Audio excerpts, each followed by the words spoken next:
Hey Master Gardeners, so here is my backyard. It's a little crazier, and we have this real pretty pecan in my neighbor's yard that extends over here, probably in the realm of 40 or 50 years old, I would put this guy at. So you can see it's extending out over my electric and cable line here.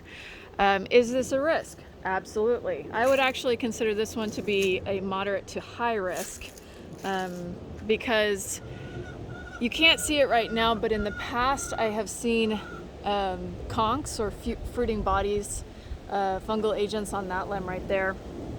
And so I just haven't gotten around to getting up there yet. And so we do need to get up there, and I'm probably going to take that whole limb back to the parent stem all the way back there because it's kind of long and spindly. It's got a whole lot of weight out here, and there's not really a good place to cut it back to along that limb. I could maybe cut it back to that tiny little sproutlet there, but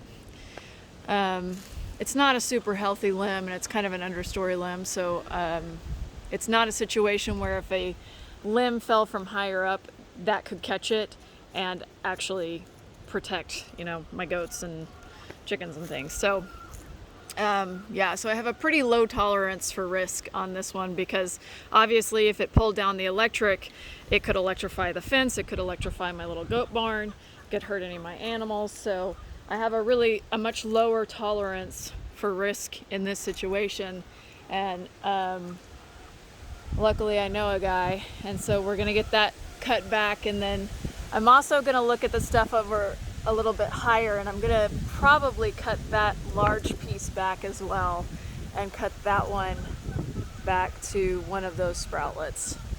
So we're gonna have a pretty heavy cut on this, and then some of the ones that are growing out more towards the south there, we're gonna go ahead and just prune those back from the actual line and allow those to grow in a southern direction.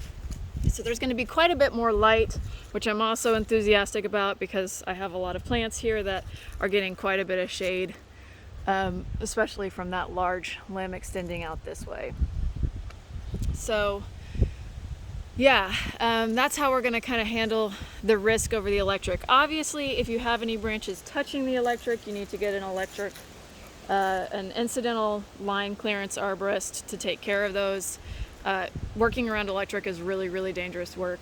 Another thing you can do is you could get a non-electric certified arborist, but then have OG&E or OEC drop the line temporarily, and then they can work around it safely. So that's one of our most difficult things, at least in Norman, is that so many of the lines are above ground, and we have to deal with that.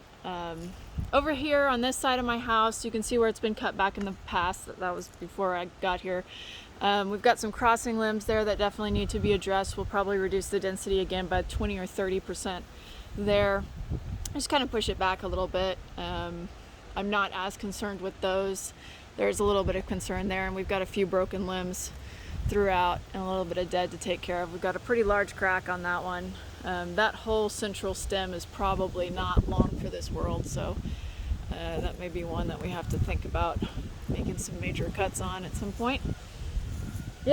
So this is how we would sort of approach tree risk over an electric line. It's kind of a different approach to it, for sure.